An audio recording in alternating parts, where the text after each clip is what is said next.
The Kepler-7 station canteen was hushed and dim. Most aliens frequented it to drink and forget their troubles. In a corner sat Krexthu, an aged Zelani warrior. His blue-grey skin bore numerous scars, his left arm and right leg replaced by metal components. He gazed into his glass of fermented nectar. Lost in memories he desperately wished to banish. A young Zelani woman, Valara, a journalist chronicling the war that had ended 50 years prior, the conflict between the Zelani Empire and the humans, approached his table. "Excuse me," Valara said gently. "Are you Krexthu, the veteran from the 3rd Assault Fleet?" Krexthu looked up, his eyes weary. "Go away, young one. I have nothing to say about the war." "Please," Valara persisted, taking a seat. "The galaxy needs to hear what truly happened. How did the mighty Zelani Empire fall to a species barely beyond its home system?" Krexthu chuckled, but no mirth tinged the sound. "You think we lost because they had better weapons, better ships? You know nothing." A news report flickered on a wall screen, showcasing human ships entering another star system. The anchorman spoke of human expansion and peaceful missions. Krexthu's hand tightened around his glass. "They're still spreading," he whispered. "Still pushing out to new worlds." "What frightens you about them?" Valara inquired, activating her recorder. Krexthu remained silent for a long moment before beginning to speak. "I was young when the war began, strong and proud like all Zelani warriors. Our generals told us humans were weak, soft creatures who knew nothing of true combat. We believed them. Taking a drink, he continued, "My first battle was on Arcturus III. Easy, we were told. A small human mining colony, perhaps 3,000 people. No military, only miners and their families. Our intelligence reports were clear." Valara leaned forward. "What happened?" Krexthu recounted. "We arrived with a full battle fleet. 12 warships against a mining colony. We expected immediate surrender. Instead, they fought back. This fight was different from any we'd faced before." His voice grew quiet. "The colony had a military officer, Jake Morrison, a mere lieutenant in charge of security. When our forces landed, we expected him to hide or flee. Yet he turned the entire colony into a weapon." "How?" Valara pressed. "They took their mining equipment and created bombs, used industrial lasers as weapons, flooded mine shafts to trap our troops. Morrison and his people, including a sergeant named Lisa Kane, disappeared into the underground tunnels, like ghosts." Krexthu shook his head. "We'd studied human military tactics for months, knew their armies, their weapons, their procedures. But these weren't soldiers. They were miners, engineers, farmers. Yet they fought like demons. Surely your superior numbers won in the end." "Numbers meant nothing." Krexthu's voice turned bitter. "They used the mines like a maze. Our soldiers would enter a tunnel and never return. Explosives everywhere, every passage and hiding spot known. On the 3rd day, my squad was sent to clear the main processing plant. It seemed deserted, too quiet. My squad leader, Vexar, a veteran of a dozen campaigns, the best warrior in our unit, a human appeared from nowhere. Just one human, with a mining laser, no real weapon, but work clothes and a tool." Krexthu's voice became a near whisper. The human moved like water, impossible to predict. Vexar fired shot after shot, but the human was always one step ahead. That mining laser cut through Vexar's armor like paper. One human killed my squad leader, and the worst part, his gaze met Valara's directly. As Vexar lay dying, the human knelt beside him, spoke to him in perfect Zelani, expressing sorrow and regret that he had to die, closed his eyes, and recited a prayer from our own tradition. How did this human know our language, our customs? Valara felt a shiver run down her spine.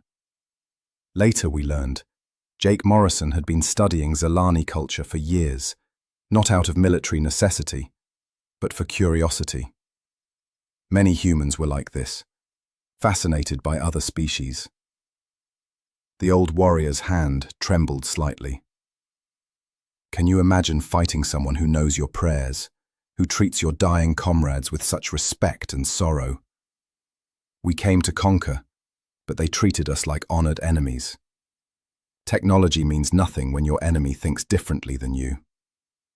Krexthu's voice strengthened. We had rules of warfare, honor codes, precise tactics. The humans had none. They improvised constantly. Lisa Kane turned the colony's water system into a weapon. Flooded sections, forced our soldiers into kill zones, used mining robots laden with explosives, trained the children to carry messages through impossible air vents. They fought as one mind, one body, using the entire colony as their weapon. The battle lasted 2 weeks, 3,000 humans holding off our assault force. When our forces finally took the colony, most humans had already escaped through secret tunnels, evacuating their wounded, elderly, and children first. Morrison and Kane were never captured. They vanished into the asteroid field, alongside the rest of the colonists. Later we learned they'd established a new base elsewhere. Morrison a general, Kane an admiral. They taught other humans how to fight the way they had. The canteen grew quiet. Other customers listened to this old warrior's story. This was just the beginning, Krexthu stated. Arcturus III revealed humans as dangerous, but we hadn't understood quite how dangerous. Valara's gaze was fixed on her recorder. Will you tell me more? Krexthu finished his drink and signaled for another. Yes, he said. The galaxy needs to understand. Humans are unlike anything we've encountered before. As Krexthu's second drink arrived and his hands trembled more noticeably, Vari remained silent, taking note. Then Krexthu continued his story. After Arcturus III, our commanders weren't concerned. One colony fought fiercely, but that didn't mean all of them would. They thought Morrison and Kane were unusual, special cases. But we were wrong. Every human was like them, every single one. What happened next? Valara inquired. My unit was subsequently assigned to the Fast Strike Fleet, tasked with hitting human colonies before they could prepare defenses. Swift attacks, overwhelming superior force, no time for the humans to organize. Krexthu laughed bitterly. We struck 6 colonies in 2 weeks, each battle the same. They fought with unimaginable tenacity, using every trick and strategy we had never conceived. Superior numbers and firepower meant we won every encounter. But this victory was hollow. Each time we conquered a colony, most of the humans vanished. They had escape plans, secret ships hidden in asteroid fields, underground bunkers we'd never find, treacherous escape routes across space only they knew. The old warrior stared into his drink. Worse still, they followed us. After each victory, we returned to our base in the Kepler Nebula, a supposed secret concealed in a gas cloud where sensors couldn't penetrate. We felt safe there. His voice dropped. Then one day, human ships appeared. How many? 3. Just 3 human ships against our entire fleet base. 40 warships and thousands of personnel. The humans had 3 modified cargo haulers. What did they do? Nothing at first. Simply positioned themselves just beyond the nebula. Close enough for our sensors to detect them, beyond our weapons' reach. They broadcast open communications, talking to each other about our base layout, our ship positions and patrol schedules. Krexthu took another drink. How did they know all that? We asked ourselves the same question. Later, we learned that humans had been observing us for weeks, utilizing tiny spy drones so small our sensors couldn't detect them. While we believed ourselves safe and hidden, the humans had meticulously studied everything we did. The veteran's scarred face mirrored enduring pain. Admiral Coron ordered a strike force to destroy the human ships. 12 of our fastest attack vessels went after them. Did they escape? No. Krexthu's voice was flat. They didn't even try to escape. Instead, they led our ships into a chase, skillfully navigating the nebula. Walsh took 4 of our ships into a previously unknown gravity well. They were crushed. Foster, leading the remaining 8 vessels, navigated an ion storm, crippling their systems, and then using a magnetic weapon to shatter their hulls. All 8 were destroyed. Keksu, momentarily silent, then recounted a further tragedy. The 3rd human vessel, commanded by Tony Martinez, attacked their base directly. A lone cargo hauler against their entire defense network. The old warrior's gaze became distant. Martinez had loaded his ship with explosives, transforming it into a guided missile. Ignoring their fire, he flew straight for the command center, sacrificing himself. At the last moment, ejecting into an escape pod, his empty vessel crashed into the main reactor, obliterating half the base. But before ejection, he broadcast a message to the entire fleet. An apology for the damage, but the humans would continue attacking until their colonies were left undisturbed. He announced his ship's computer held detailed maps of 17 more Zelani bases, copies sent to human command. Valara ceased writing. They knew the location of all their hidden bases, every supply depot, every seemingly secure facility. While they fought human colonies, the humans had charted their space, mapping their positions, learning their secrets. Krexu quickly finished his drink. That night, Admiral Corrin received a communication from human Admiral Patricia Woods. She proposed an exchange of prisoners, humans captured during raids, and Zelani in captivity. The exchange occurred at a neutral asteroid. However, returning Zelani were bewildered and terrified, not by the combat, but their treatment. Human care had been exceptional. Good rations, advanced medical treatment, comfortable accommodations. Some had even been taught human games and languages, forging friendships with their guards. Krexu's voice softened. His friend, Theore, among the returned prisoners, spoke after days of silence. The humans questioned him, not about military secrets, but Zelani culture. Music, art, philosophy. They showed genuine curiosity. The old warrior shook his head. Theore recounted a human scientist, Dr. Karen White, spending hours discussing Zelani mathematics, possibly for a research project. This seemed harmless. That was the terror. Krexu's tone sharpened. Dr. White wasn't seeking military intelligence.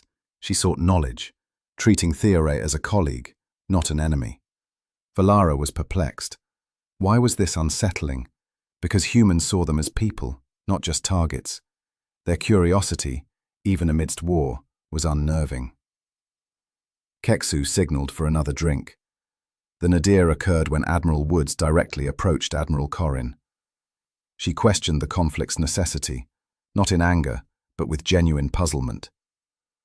Humans were ready to share star systems and resources if dialogue replaced hostilities. The veteran's voice lowered to barely a whisper. Corrin offered no reply. Their empire's expansion had always been by conquest. The concept of sharing space with another species was alien. Admiral Woods presented Corrin with a data chip, containing star charts of unused systems with valuable resources. She offered to share them freely if the war ended. Krexu stared ahead. That night, half their fleet deserted. Motivated by Admiral Woods's offer, they refused to fight a foe willing to concede territory. The war persisted, but everything had shifted. It was no longer a campaign of conquest, but a struggle without a clear purpose. Humans remained vigilant, anticipating every move. The cantina stilled, all ears. Krexu's narrative provided clarity. The humans were more than just remarkable warriors. They were something unprecedented, something that challenged their preconceptions about war and what it meant to be an enemy. Valara noted her recorder. Kreksu met her eyes. What exactly?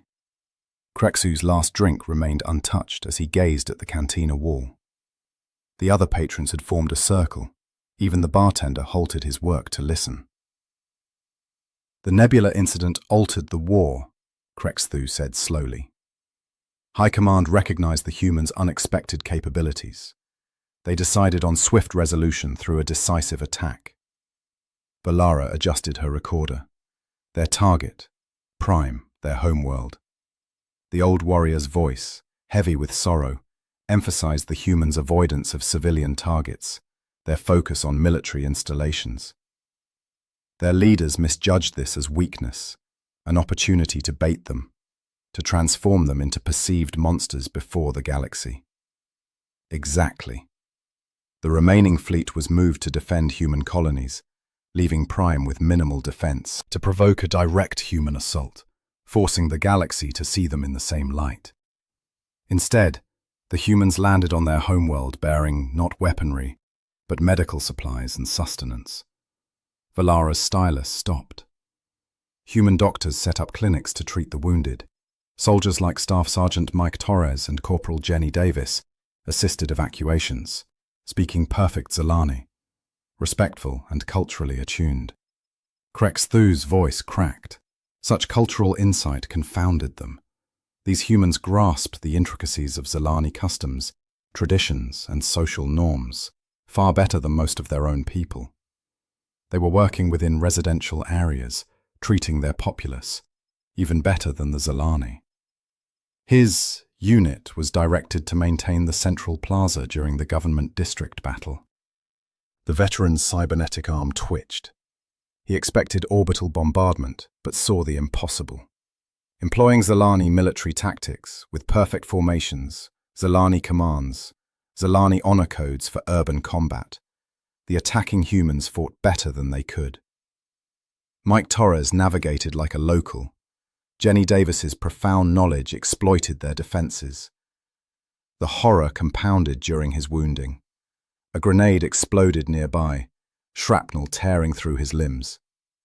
Expected death alone, instead a human medic, Tony Garcia, appeared.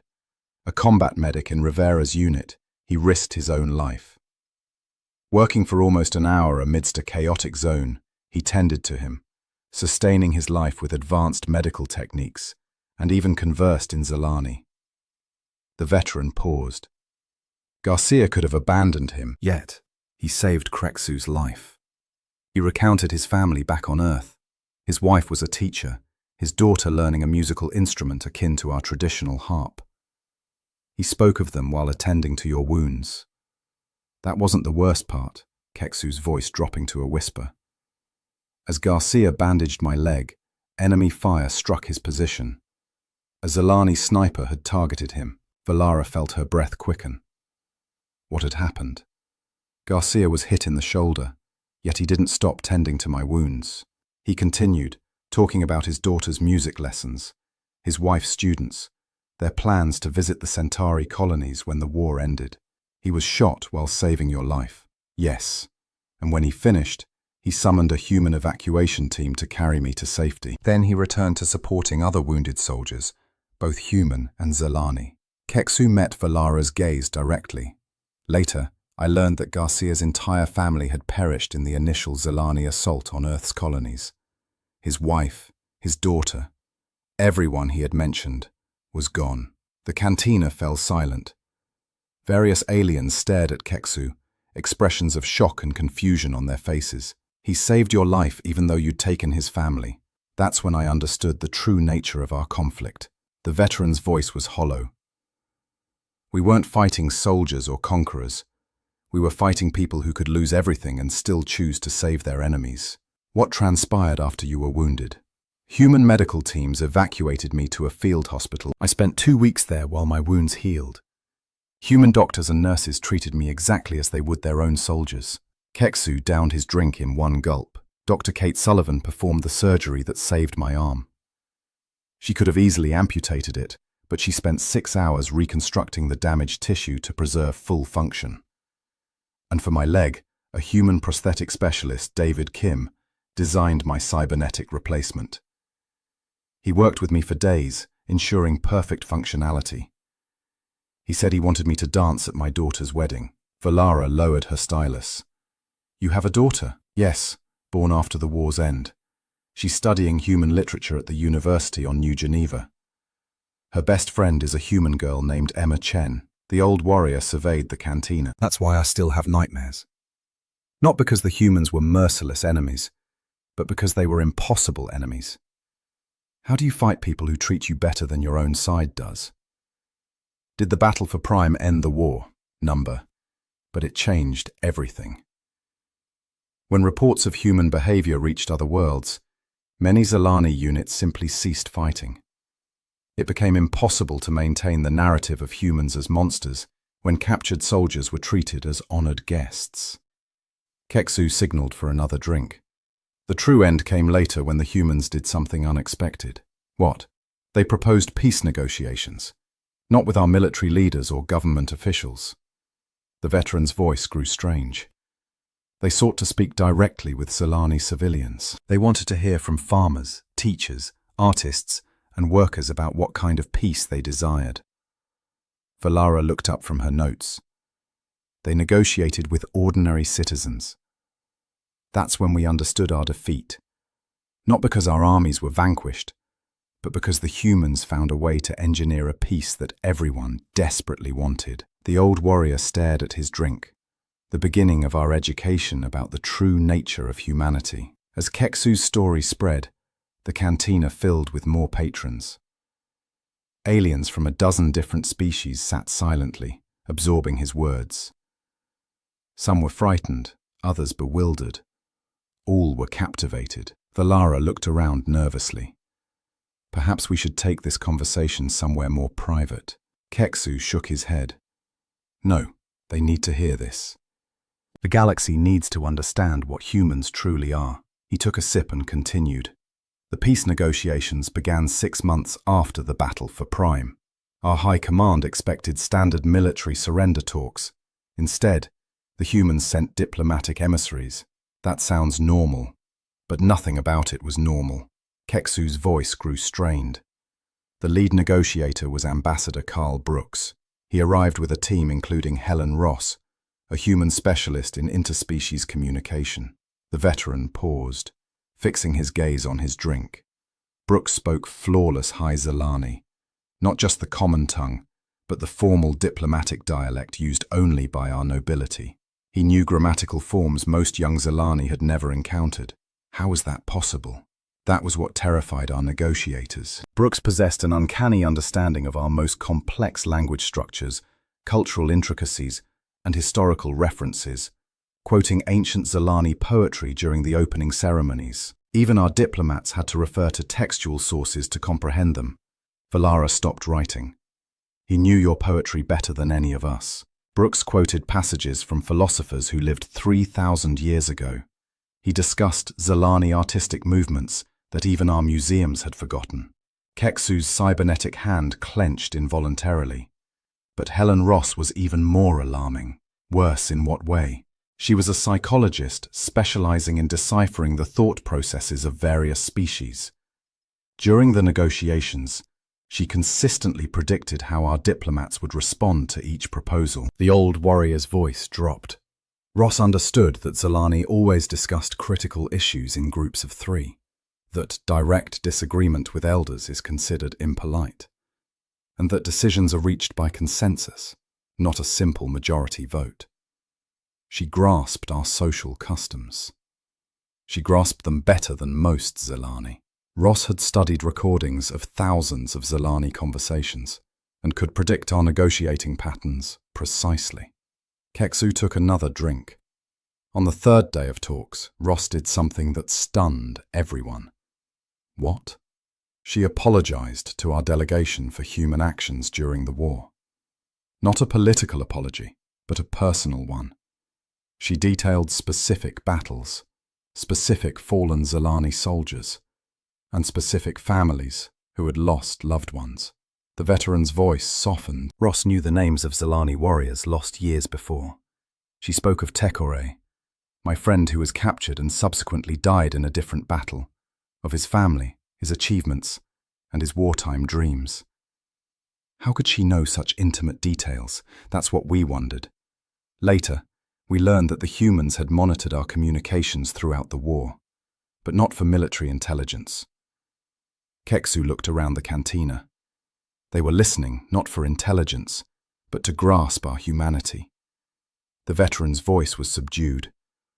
Ross had read thousands of personal Zelani communications and knew our hopes, fears, dreams, and regrets. Valara felt a chill run down her spine. That's terrifying. During negotiations, Ross would drop small details about specific Zelani lives. That Admiral Corin had a grandson who wanted to be an artist. General Vexler had been writing poetry before the war started. That I'd planned to propose to Silara before the war. She knew your personal life. Ross pulled me aside on the 4th day of negotiations. She informed me that Silara had waited throughout the war. She said human intelligence had captured letters Silara had written but never sent, expressing her love and hope for my safe return.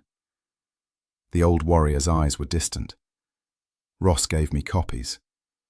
She said I should know Silara's feelings, given Zelani cultural norms that restrict females expressing such sentiments directly. A human enemy helped your romantic relationship. That was not the worst part. Keksu's voice cracked slightly. Ross also arranged for human doctors to review Silara's medical records. Silara had been injured in an early war bombing raid. Human doctors treated her without being asked. Human medical teams had secretly treated wounded Zelani civilians throughout the war. Mobile hospitals hidden in asteroid fields, staffed by volunteer doctors and nurses. Valara put down her stylus. They offered medical care to enemy civilians. Dr. Sam Carter had treated Silara's injuries 3 years earlier, operated on her, and secured ongoing care with other teams. Keksu quickly finished his drink. Ross showed me Carter's medical records. He described Silara's personality, intellect, strength. He called her a remarkable person, worthy of surviving this war and finding happiness. An enemy doctor wrote that about your mate. Carter had never met me. He had no idea Silara was connected to a Zelani soldier. He simply saw a person worth saving. The cantina was completely silent. Numerous aliens had ceased their drinks, staring at Keksu in stunned silence. The peace negotiations continued for another 2 weeks, the veteran said. But at that point, our delegation lacked the will to fight. Why? Because humans displayed something profound that shattered our understanding of warfare. They treated us as individuals, not just enemies. Keksu met Valara's gaze.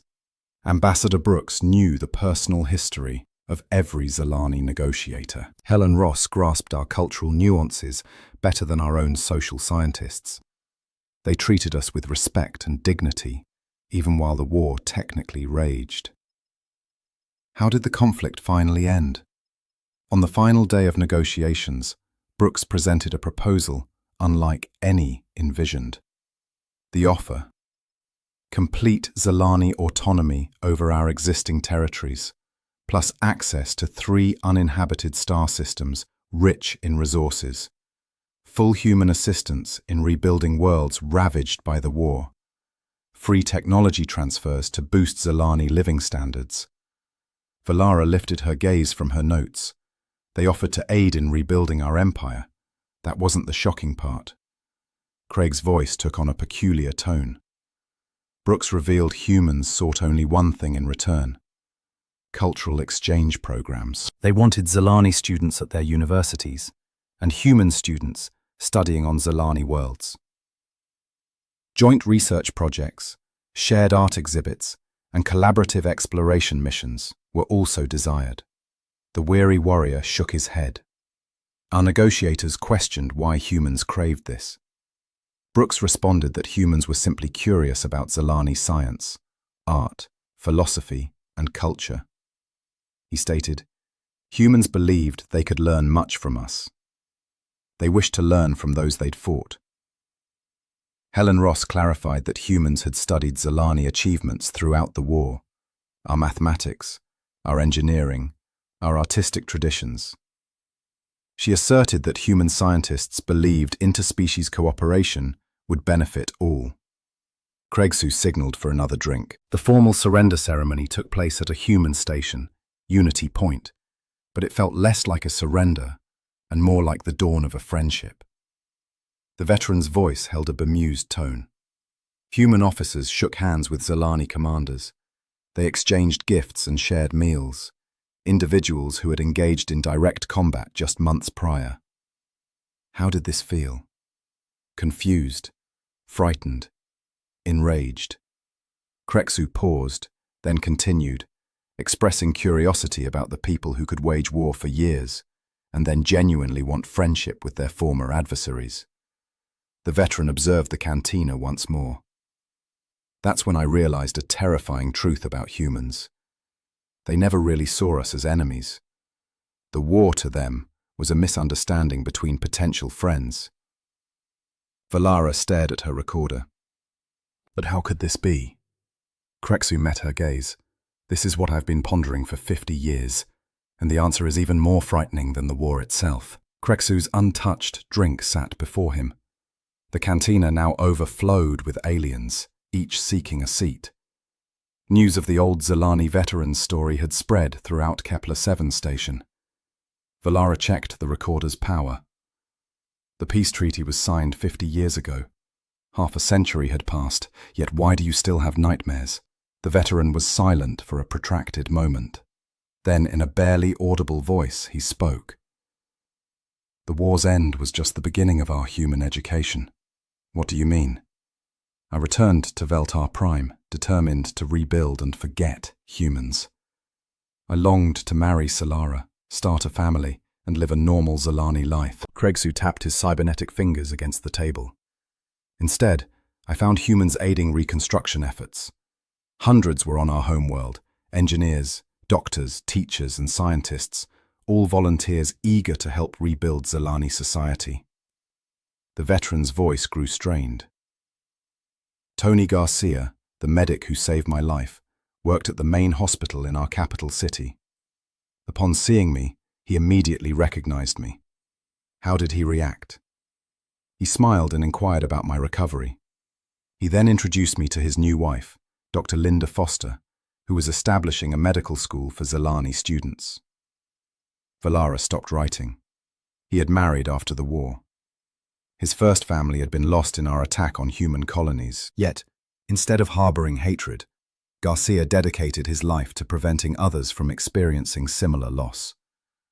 Kregsu's voice cracked slightly.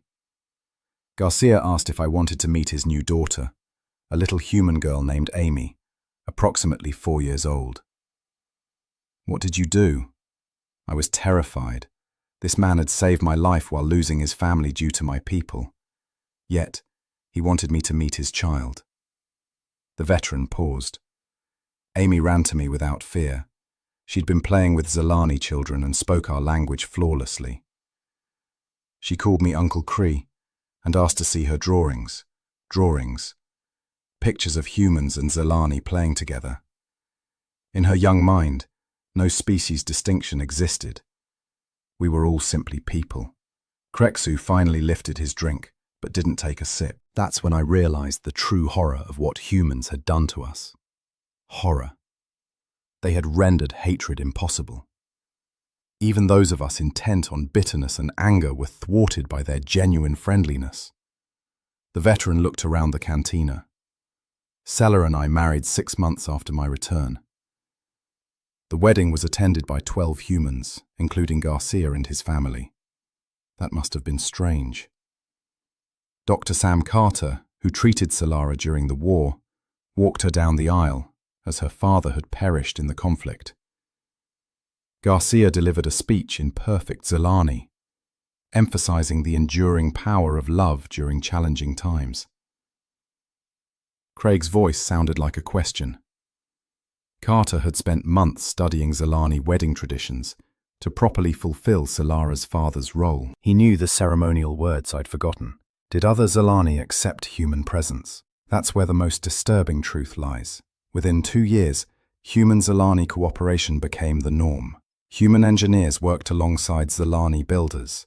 Human scientists collaborated with Zelani researchers. Human teachers learned from Zelani philosophers. The veteran shook his head. My daughter Zara was born 3 years after the war ended. She grew up playing with human children, whose families had relocated to Veltar Prime. How did this affect her? She learned standard human before formal Zelani.